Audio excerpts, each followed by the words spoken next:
एक बार गौतम बुद्ध ने अपनी पत्नी से मिलने का फैसला किया, जिसे उन्होंने 8 साल से अधिक समय से नहीं देखा था।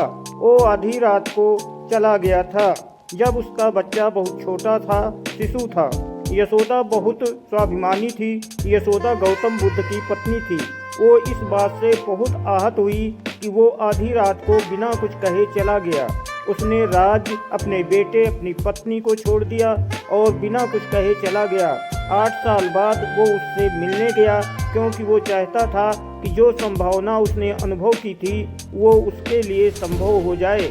गौतम ने आनंद से कहा, अब मैं अपनी पत्नी से मिलने जा रहा हूँ, कृपया दूर रहें, आपकी ज़रूरत नहीं है। वो पहले से ही बहुत आहत है और क्रोधित है कि मैं आधी रात को चला गया।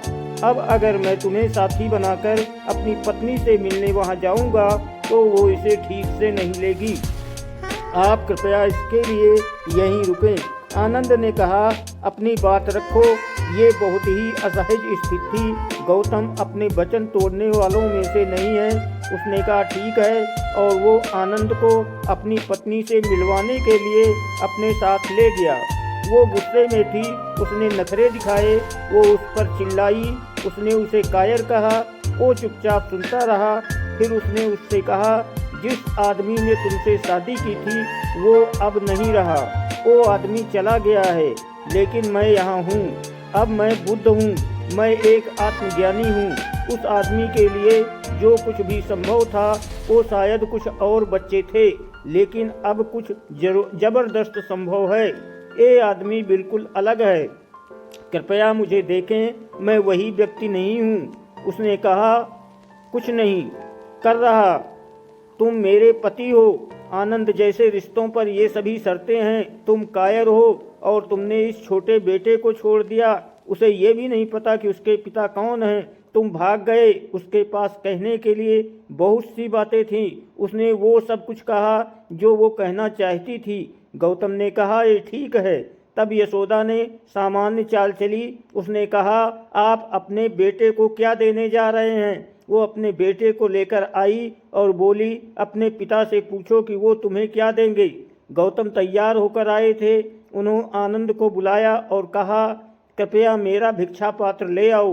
वो भिक्षा पात्र ले आया। उन्होंने अपने बेटे को बुलाया और कहा, मैं नहीं चाहता कि तुम्हें एक राजा के रूप में कष्ट सहना पड़े, इसलिए मैं तुम्हें परम स्वतंत्रता दे रहा हूँ। मेरी विरासत मेरा भीख मांगने का कटोरा है। उन्होंने अपना भिक्षा पात्र अपने 8 साल के बेटे को सौंप दिया और वो सन्यासी बन गए। आनंद ने केवल एक शर्त से उसकी संभावना को नष्ट कर दिया। वो ये सब कुछ चूक गया। जब गौतम मृत्युशैया पर थे, केवल प्रबुद्ध शिष्य ही अंदर गए, बाकी सभी लोग बाहर ही रह गए। आनंद ने रोते हुए कहा, मैं उनके बहुत करीब था, लेकिन मैं उनके घेरे से बाहर हो गया हूँ। क्यों? मेरे साथ ऐसा क्यों नहीं हुआ? जब लोगों ने यही सवाल गौतम से पूछा तो उन्होंने कहा, एक चम्मच सूप का स्वाद कैसे ले सकता है?